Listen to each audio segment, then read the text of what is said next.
It's the 25th. It's time for government and security. Links with friends. You might notice Krista is gone. I didn't until we actually started recording. Ooh, harsh. Well, I didn't mean that in a harsh way. I just meant it because I'm completely spaced out. But she's glamping, I guess. She's on vacation. I don't think she's glamping this time. I think she's hiking. Oh, okay. I guess that's kind of the same thing. Maybe not. She was worried about her calorie intake because she was like, oh, this is going to be like 5,000 calories a day. How am I going to eat that much? And it's like, I don't know. Well, I'm sure we'll hear all about it and her menu next week. But let's talk about some government news. Let's start with the FTC. Now, the FTC is, I think, trying to be a little bit more proactive these days. They see something on the horizon that everybody with 3 brain cells can see is going to be disruptive. They want to get their hands on it. The U.S. FTC leaders will target AI that violates civil rights or is deceptive. So when are they going to target the calls that call my mom and are deceptive? Wouldn't AI that is deceptive mean all AI at the moment? Pretty much, yeah. It's like, this isn't really a picture of Danny DeVito wielding an axe. Also, that civil rights thing it's another one that you can shape into anything. I'm not saying we don't need these rules, but I don't think that's the thing we should be basing them on. There is a scary amount of AI alarmist stuff coming, and not from the, oh my gosh, it's going to disrupt everything economically because it'll be able to do a lot of jobs, but more strange things. People are worried about strange things with AI. Well, look what they did with some of like the robot dog, right? Yeah. It was like, oh, the robot dog might be biased. We must stop it. Not the robot dog is dystopian and horrible. And we must stop it. And then the cops were just like, we removed the bias. It's back. It's a stupid argument because it can't be proven or disproven in any real way. Let's just observe them for what they are, which is terrifying enough. But that would be inconvenient for the big donors, I think. You know what else is inconvenient? The definition of the word exchange. Well, it's convenient for people who are trying to escape the top-down control of the monetary system, inconvenient for those who wield the control. The SEC is considering reopening the quote-unquote exchange definition proposal.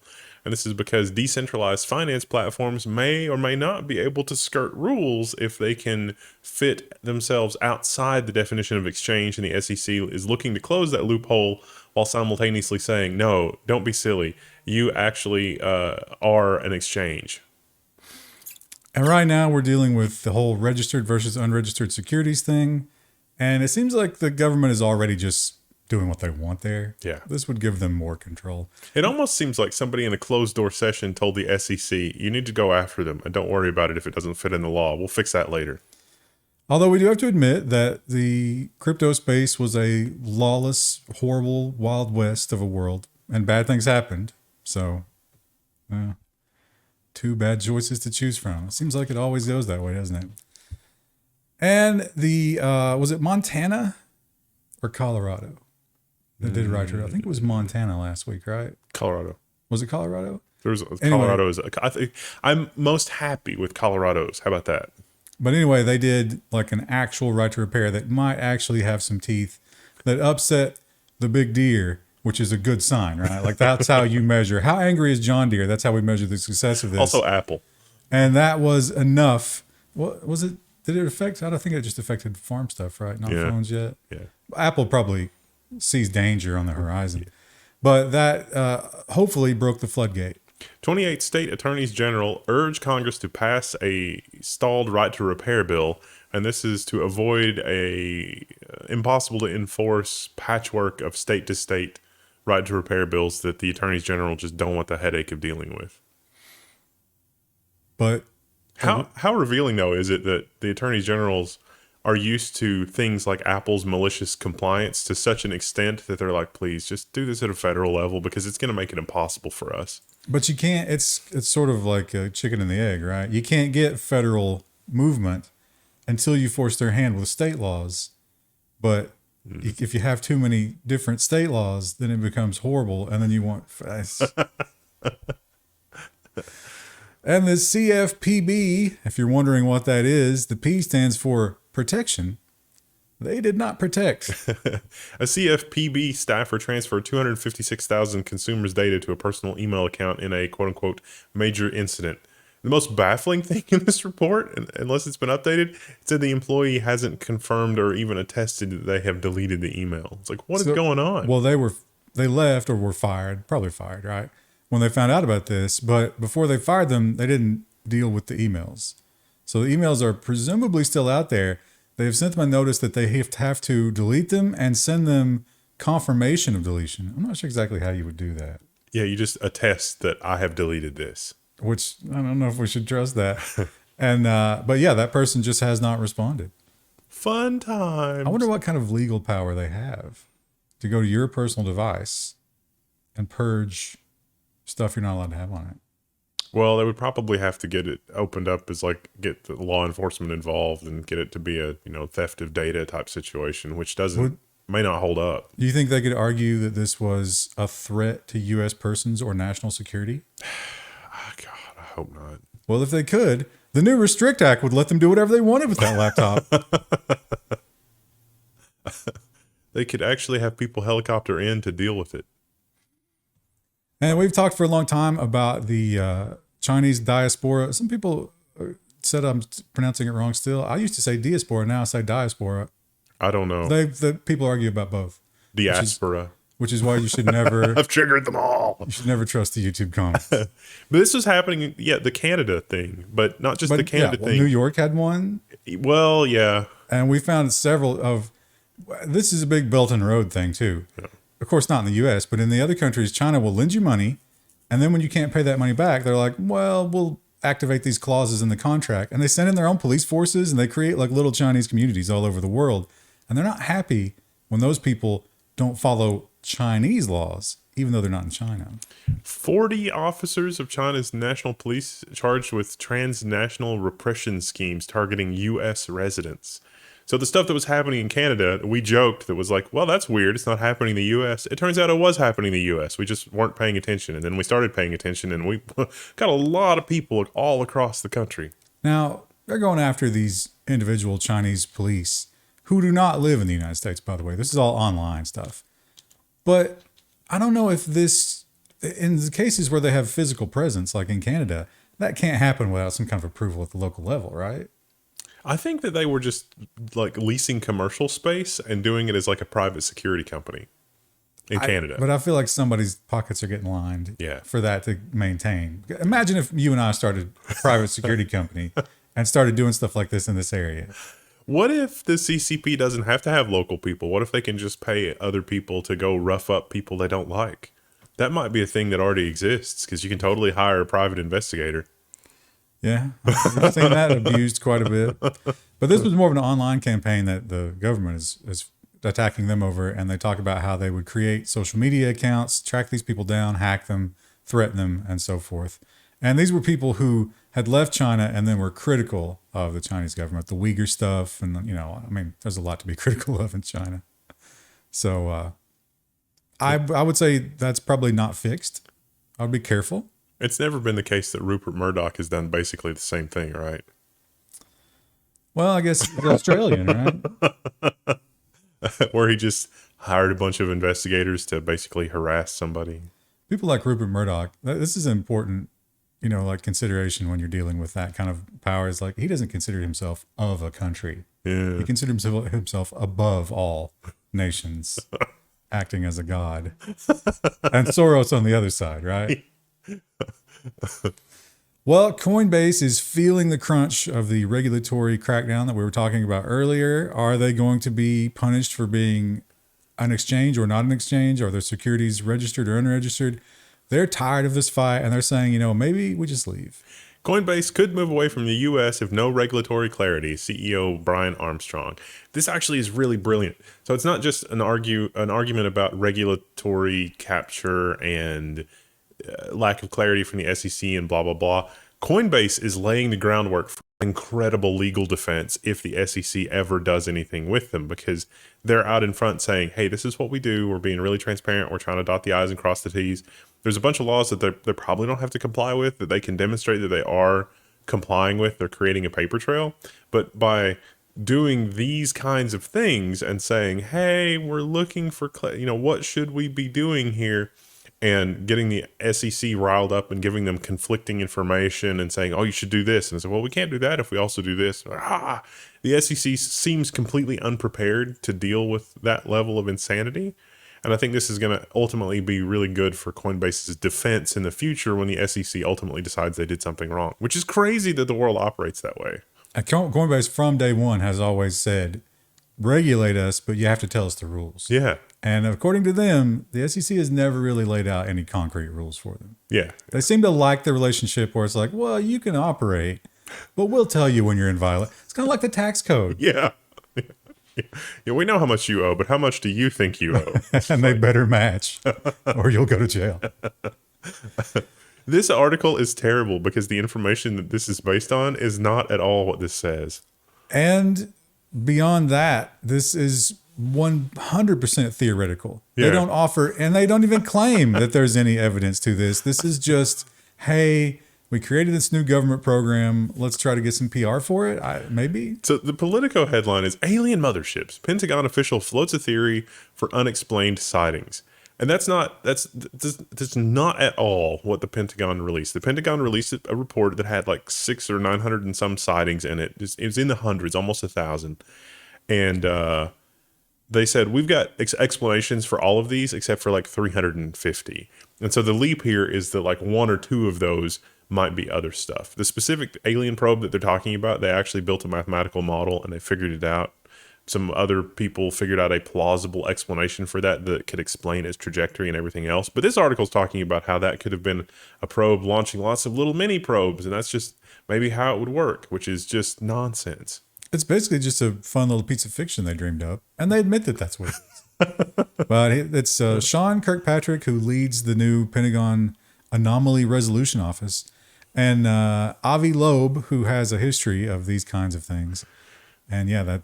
Do you think it's possible that in the 350 there's like 2 or 3 that are basically unexplainable, and that's why let's see how the public would react. Let's pick something that can be debunked for sure and say that was definitely an alien civilization, drawing attention away from something else that's even more evidence of alien civilization. That's hard to say. It could all be a distraction, right? Because those are valuable these days. Anytime that you have a big story you don't want people to look at, just flood the market with nonsense that will get clicks. But the actual data that the Pentagon released showed that the vast, vast majority were explainable and terrestrial source. It was maybe unidentified, but it would fit within things that are possible with conventional technology. And one thing that you might want to distract people from is something like this, which is a tiny little change that comes along and nobody talks about it, but it has huge repercussions if certain people desire it to, and those people being governments of the world. The craziest thing about this is there was an update at the end.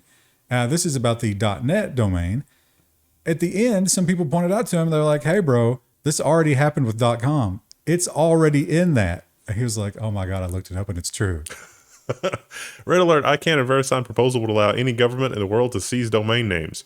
In this article, you read it and you get to sphincter pucker level 2, and it's about the .net TLD, but this already happened with .com, like you said. So there's some language here that says that, if you're in violation of certain things, then a government can simply grab your domain. Now, we've done several stories about the FBI, for example, with those horrible splash screens Chris is always complaining about. You're like, oh, how did they just get that domain? What was that process? Because it was in another country. Well, apparently this is how they do it. Because any country that's willing to seize a domain and says it's violating something can do so. Did Nissan ever steal the domain name from that guy named Nissan? Did they finally succeed at that? They've been trying. Probably quietly did that. Maybe that's probably a Japanese name, or they probably wouldn't let them. Yeah, well, I mean, Although that's a Japanese company, I don't know.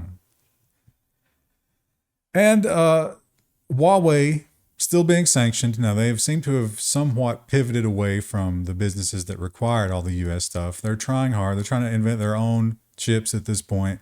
But it turns out that some of that survival might have been because everybody didn't quite follow the rules. The Reuters headline is Seagate is going to pay $300 million as a penalty for shipping Huawei 7 million hard drives. So it's apparently $1.1 billion of hard drives, which is a I guess that's a pretty good price for a modern mechanical hard drive on a per unit basis. Wait, 1 billion for 7 million hard drives? That seems weird, doesn't That's it? too high. Maybe they charged them a huge premium because it was like, oh, who y'all's going to buy them from? I thought it was low. It was 1 point. Well, yeah. I mean, maybe. It would depend on the size of the drive, I guess. Yeah. But 300 million will almost certainly wipe out their profit margin, but probably not eat too much into their costs. So it's like, well, you didn't make any money on those hard drives, but you didn't go in the hole either. Which maybe doesn't affect them enough to stop them from doing it again. Yeah, it's like, oops, didn't get away with it that time. Gosh darn it. Okay, you lose your profit, but you got a lot of goodwill with Huawei in the future, right?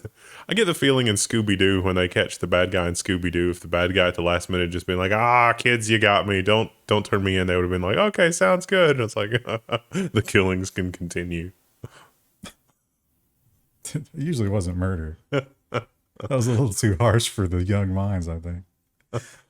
Well, you know who's always embroiled in litigation? Every major tech company. And these things take years to decades to play out, and you constantly get this back and forth. Google wins appeal of its $20 million U.S. patent verdict over Chrome technology. I'm kind of getting my stories confused. This was the malware one, right? Yeah. Yeah. Anti-malware. And I had them pegged for losing this one and winning the Sonos one, so I got it backwards. you would have lost all your money. Yeah. You bet. I'm sure that's not the end of it. They will try to appeal until the end. Over in Europe, they are, it's the AI race. Europe does not have a good starting position. No. They don't have a lot of AI power, and they're desperate to change that. AI spins up AI Research Hub to apply accountability rules to big tech. Seville, Spain-based algorithmic transparency center to support enforcement of EU's Digital Services Act.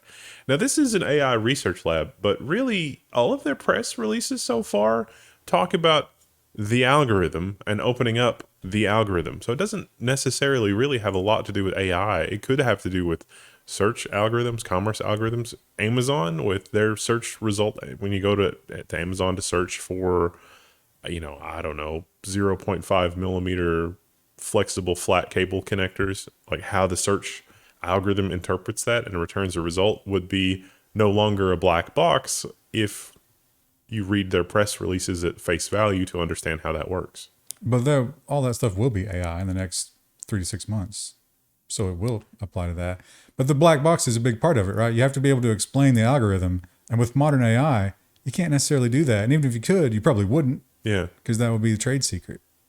So they're going to try to force the companies into doing that, which may come up with another one of these like, well, maybe Google just doesn't do business in Europe. Or maybe Europe gets the old Google search. Well, the whole point of the large language models, though, are that you really can't. There's too large and too complex to explain why they get from A to B. You could follow it from A to B. You could give it new training data and say, no, don't do that, or yes, do more of this. But in terms of, show me variable A and variable B and how that leads to variable C, it doesn't work like that. Once again, the tax code. Yeah. You're never going to understand it. And if they make laws that say that you have to, puts you in an impossible situation, doesn't it? And they, and as part of this big push to control AI or get their foot in the door or whatever, they, of course, want to do their own chip plan. EU takes on the United States and Asia with a chip subsidy plan. I think they literally just called it the EU Chip Act or something like that. Like they didn't bother to call it anything fancy. They've set aside about $50 billion, or I'm sorry, 50 billion euro, which doesn't go very far these days. And less in the future, probably. Yeah. Unfortunately. And stable coins, we all know that stable coins are a direct threat to central bank digital currencies because they serve the same purpose. It's literally just a thing that doesn't appreciate or depreciate, at least in perfect conditions, and facilitates trade. And oh boy, do they not want to compete with that. The Bank of England considers limits on stablecoin payments as Parliament debates new crypto rules. So this would be limiting the kinds of things you could pay with stablecoin, like your mortgage, which seems like it would limit its usefulness. Have there been times in the past where certain things were demanded to be paid in certain currencies other than the popular ones by governments. Never works out. And it's probably a good idea to record most of what police do, because oh boy, do they love to be corrupt. But when that crosses over into recording everything that the police interact with the public on, maybe too much. Surrey and Sussex police unlawfully recorded phone calls via app, watchdog finds. So this was an app, if you installed it on your phone, it would just record everything. So even if you were talking to a confidential informant or whatever, it just recorded everything. It wasn't supposed to be used on every phone, but I guess somebody didn't read the full documentation. And they were like, everybody install this. And most of the cops did. Yeah. And it proceeded to record every interaction that they had from I think the memo was like, this is going to give us new insight into policing and it'll be great. And it didn't really talk about what it actually did. And boy, were they quick to delete it all, because they were like, hey, we want to go through those and see if anything egregious happened or whatever. And they're like, oh, sorry, it's all gone. Can't let you do that. There were so many egregious things. So many. Most of the cops didn't know it was actually doing that. Yeah. So you can imagine what would have been uncovered. That would be great. Oh yeah. Oh, our next story is so sad. The Canada has moved way down on the list of freest places. Oh, they were already long from that. But there is this famous saying, the map is not the territory. And I think the new version of that, the 2023 version of that, is the link is not the content. That is what the Canadians have failed to understand. BC Court of Appeals dismisses former UBC staff members' appeal in an ongoing battle against Proctorio. This is the link letter case that we covered like a year or two ago. And remember when we reported it, we said, oh, he lost his case. That's weird. He's going to have to go to trial. This is so weird because this is obviously a slap type situation, which means that this is a lawsuit meant to crush an individual. Well, let's refresh what it was about. Proctorio is the software that monitors your e-learning stuff. And it's terrible. And it monitors everything that you do, but they don't really tell the people that are using it that. Well, he linked to some internal videos, which are just unlisted YouTube videos. Yeah. Not really protected under any law. They pointed out in their case that in the YouTube terms of service, it said treat an unlisted video as public.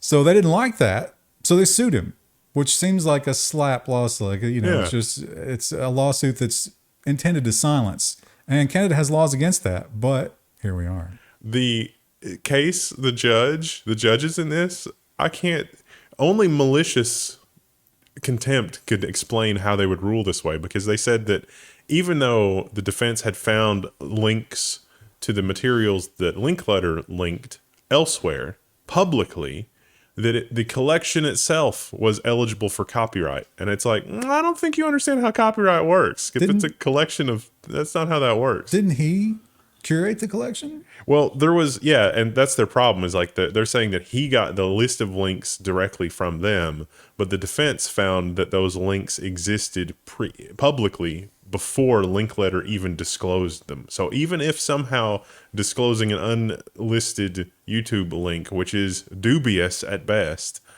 is a violation, Linkletter wasn't the one to disclose them. And so, but the judge found that because Proctorio had them in a list similar to Linkletter's, that the list itself was a violation of copyright. And that's just such a paper thin copyright for the whole point of copyright that it's stupefying how anybody would interpret it that way, unless you've already decided the case and you're trying to distort reality to fit the case, which is very disappointing, Canada. But imagine if you scrape away all the frothy pond scum on the top of this. It boils down to Proctorio is saying, if the public were aware of our internal practices, that would be devastating for our business. That was actually their argument. Yeah. So maybe if you're in a situation where you have to use that awful software, maybe you should complain and go on the list with that guy. Yeah. Well, let's move over to Asia, and we don't have solid numbers yet, but the United Nations claims to be able to measure these things, and they're saying that we are getting ready mid-year for a huge changing of the guard. India will surpass China as the world's most populous country by mid-year, the UN says. There was one modeler that said that this has already happened because China hasn't been honest about how much their population has declined. Is India honest? Well, India is honest about how much their population has exploded. Well, they could be saying it's more. Yeah. Now, India is also experiencing a little bit of like that movement into the middle class. And China is probably declining because they've already completed that. And the more you move up on that ladder, the less your fertility rate or the more it goes down. So India has gone into the more of an educational model. You don't go into labor jobs, you go into higher education to try to get to be a part of that whole world, the white collar world. They have a particular problem with that. India's population is on track to exceed China's, but a report says that its workforce is weighed down by thousands of people with worthless college degrees. This talks about how the population is so extreme, there's a lot of people needed to do jobs that are not college degree oriented jobs, and there's not enough people to do those jobs. But there's tons of little tiny schools who don't charge a lot of money, but also have teachers that are terrible, curriculum that is way out of date. And sometimes it's just literally a diploma mill where they take a couple of grand from you and give you a diploma. You don't ever even show up for anything. So these people are going into the workforce with no value at all. Sorry. That definitely didn't also happen here in the United States. Well, we're all getting dumber, right? The numbers are showing that we're declining rapidly. Also, we've talked about the India's new law that says that they're going to create a little unit that has the final say on every social media post. If someone complains about a social media post, the government will decide if it stays up or down. They've been criticized for that, obviously. They offer this rebuttal, which rings a little hollow. India says its new IT fact-checking unit will not censor journalism. You got a license for that journalism. We've seen India crack down on journalists. Yeah. Time after time. Think about the aforementioned Proctorio situation. It's like, oh, that guy's not a journalist. And it's like, well, he has some valuable things to say about this awful software. Yeah, I don't think they would like that. No. And the big tech giants, they have their own, they have the Asian Internet Coalition, which is basically all the big tech giants getting together to try to figure out how to get the same control over those countries that they have over our country, and they don't like it. U.S. tech giants warn India's fact-checking rule will profoundly infringe on press freedom. They're not wrong, but their motives here are not pure. Once again, two horrible entities, and we must try to choose the lesser evil. The enemy of my enemy is my friend? I don't know. I would say, we probably naively say, well, maybe the Indian government is better than the horrible tech companies because that's the enemy we know, the tech companies. I bet Indian people are like, nah, bro, you have no idea, which is what I would say about my government. I mean, the best that the people in India can hope for is that Google is so apathetic about what their local struggles are that they just don't care. Kind of like the new Twitter.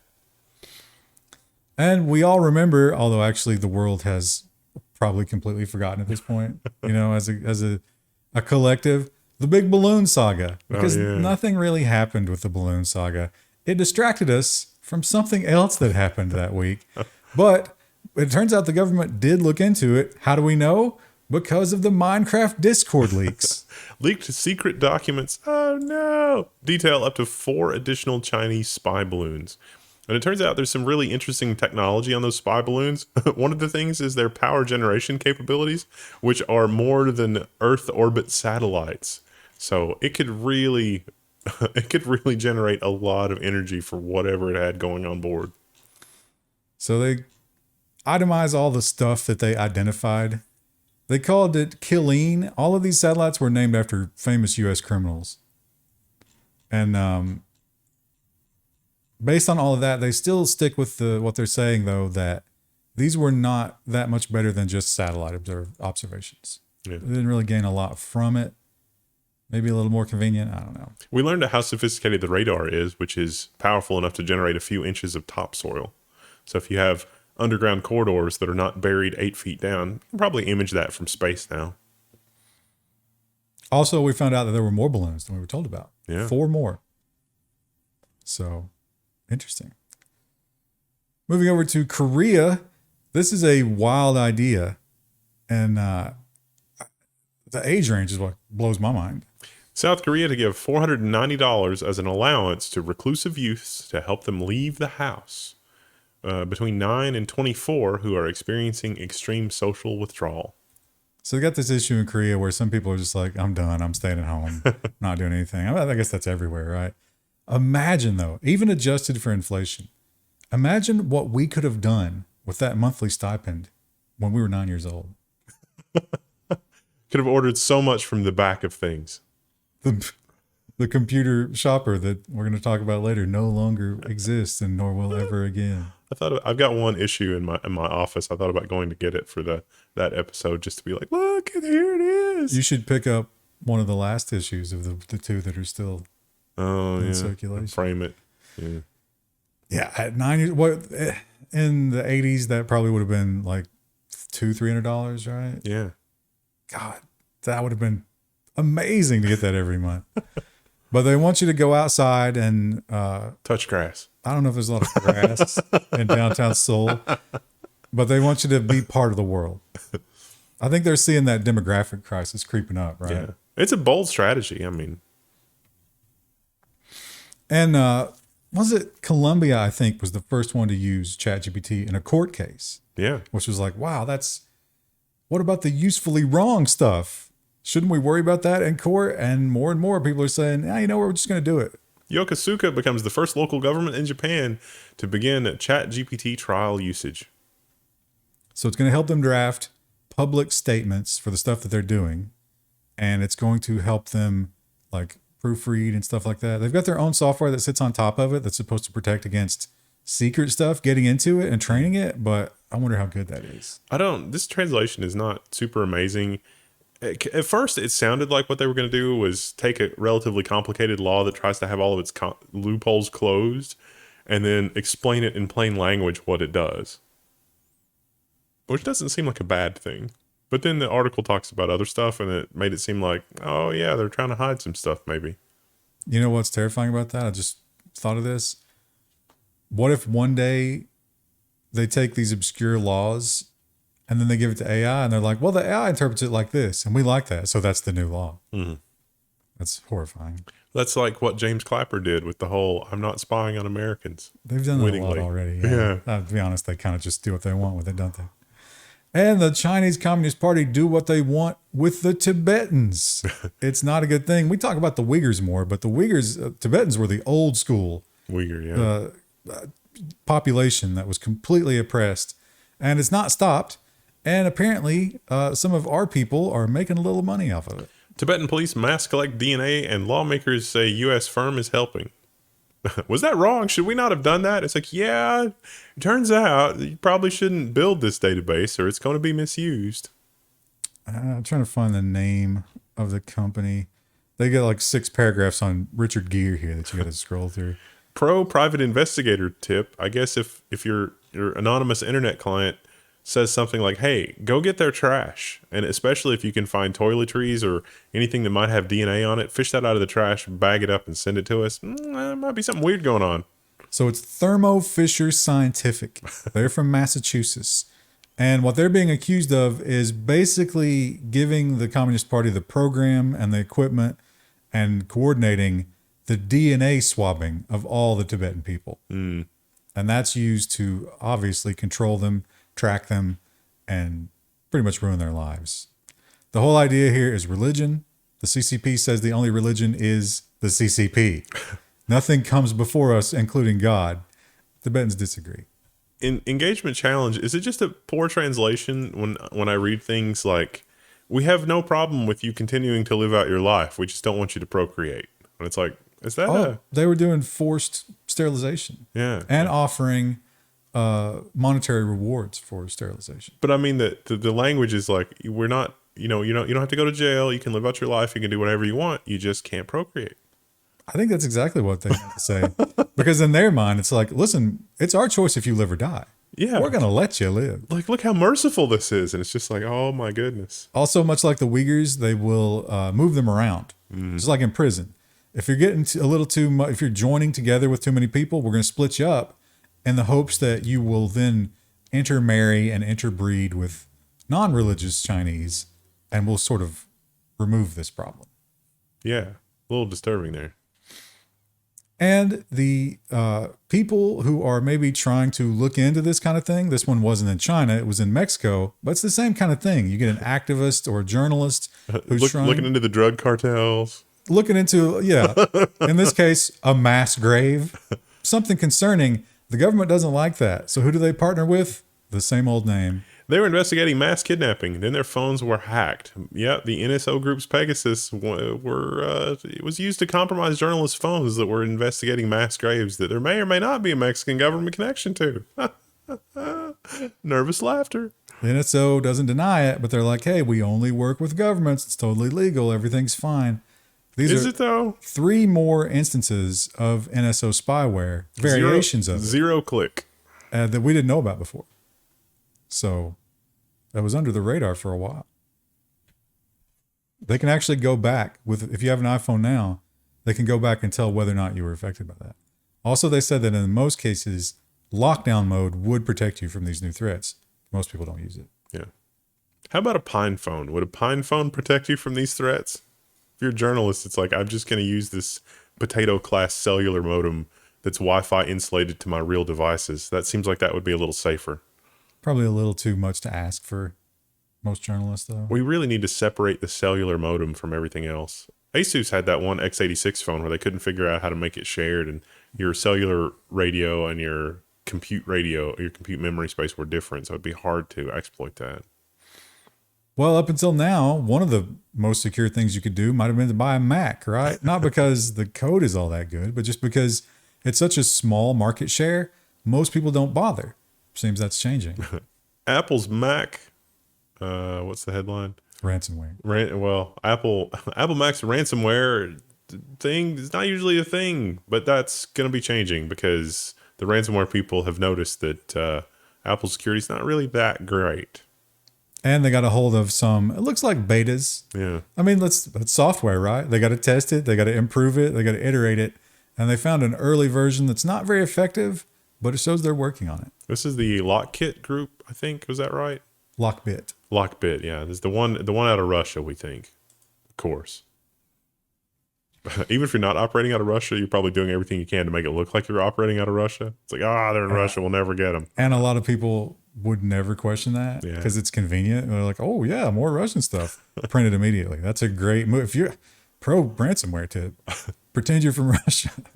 It turns out it was a 12-year-old in Saskatchewan. What's going on?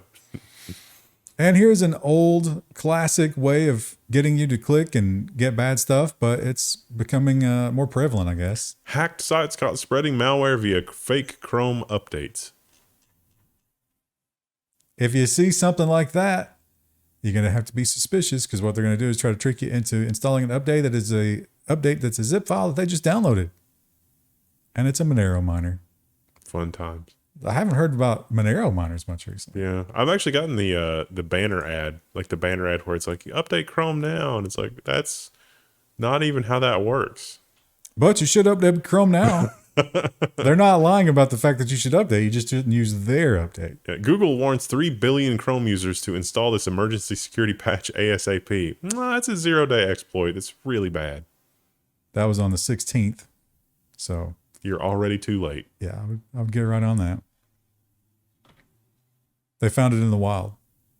Usually it's just a researcher. This one, they're like, no, it's out there. That's why they were so on fire to get that out. Now, it's tax time is now passed, so most of you have probably already done that. If you didn't, you're gonna have a bad time. But if you use some online prep software, or even maybe even purchased some software and use that, you might have noticed a little checkbox, a sneaky little checkbox that was part of this year's tax prep experience. How to file your taxes without selling your soul. It turns out if you file online, you have to give them permission to do things like a vampire. It's like, oh, you have to invite them into your house, and they do all kinds of things to make you accidentally invite them. We can help you do more. Now, what they're actually going to help you do is they're not going to help you do anything, actually. They're going to sell your data. Yeah. So this is stuff like ads that can be tailored, much like the Facebook experience, but tailored on all the stuff they know about you from your taxes. So like, well, how much money did you make? Do you want to advertise to people that only make this much money? We have that information. And because of this little checkbox, They've given us permission to share that with you. I think the real crime here is making it seem like the checkbox actually does anything. That's true. It's supposed to by federal law, but we all know how that goes. You can also opt out after the fact. So if you feel like you might have done that by mistake, you can turn it off. But like Wendell says, Yeah, once they've shared your data with a partner, when you opt out, it's not going to also forward your opt out to their partners. I guarantee you. and Steam Valve is one of the few giant tech companies that still has positive PR. Yeah. They almost, Raspberry Pi is probably pretty good, right? Yeah, they made some missteps by hiring a dude that used Raspberry Pi devices for surreptitious The spying. cop. Yeah. They hired the cop. He still works there too. Yeah. All right. So eliminate them. I mean, some people don't care, but some people really don't like that. I don't like that. But Valve, a couple of stumbles of the year, pretty much they've been good. But this is probably a situation where, you hire moderators. Modern moderators overstep almost automatically because, people, I don't know, they feel like they need to be in charge or whatever. And this person took offense to someone not liking a bit of DRM and anti-cheat. Valve restricted almost 2,500 Steam accounts for liking a review. Valve later admitted that the bans were a mistake.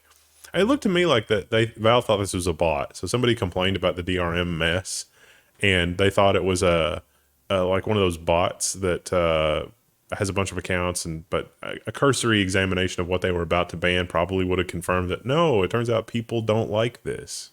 He gave the register key entries that you needed to run to remove it from your computer after you'd uninstalled the game and refunded it, hopefully. The problem here is it wasn't a ban. They didn't ban it from Steam. They banned it from posting reviews or comments for 30 days. The problem is they also banned everyone who upvoted or awarded a badge to that review for 30 days. So if you liked a review, you now can't interact with Steam discussion forum for 30 days. You liked a review that was particularly salty. I can't. Do you remember what the game was? No. Warlander. So watch out for Warlander. Apparently it's defunct now anyway. Yeah. But the Sentry anti-cheat will stay on your machine after you uninstall it. That's which not is cool. just disgusting. Yeah. Yeah. You know what Valve should do is ban that. Yeah. That would be the PR move. Over in Japan, we haven't been getting as much ransomware, I feel. Or maybe they're just not publicizing it. Well, we had the report at the end of the last year that there was record ransomware last year, but people weren't paying because economics. Yeah, and I guess they don't want the PR. If they're not going to pay for it, then we don't want it in the news. But Japan is starting to just experience that horrible wave, and it seems to be really affecting them. Cybersecurity nightmare in Japan is everyone else's problem too. So turns out Japan, a lot of these Japanese companies, they won't pay the ransomware, but they'll go back to doing things without computers until they can restore things. And that's involved some delays in production for things like USB connectors. For cars. Which we sort of need. They made the USB connectors that went in cars, and this company had to shut down for like 2 weeks, and that was a big part of our car production issue. Dang it. And we have, once again, someone has made a terrible error, another supply chain problem, a third-party provider, and what happens? Your whole vacation gets ruined. Southwest delayed hundreds of departures Tuesday due to a networking glitch. So Southwest asked the FAA to pause all of its flight departures across the U.S. while it worked things out. It was a third-party firewall that failed, but at least it was good enough that it stopped all traffic when it failed, rather than just be like, just let it go. It's fine. A fail open firewall. That would be an impressive piece of kit. I'm sure he says. Yeah, but the airlines seem to struggle keeping things going. It might be a little bit too complex a system at this point. Fun times. All right, so for tomorrow, we've got lots of fun business news. That's going to be exciting because the collapse continues. We'll see you then.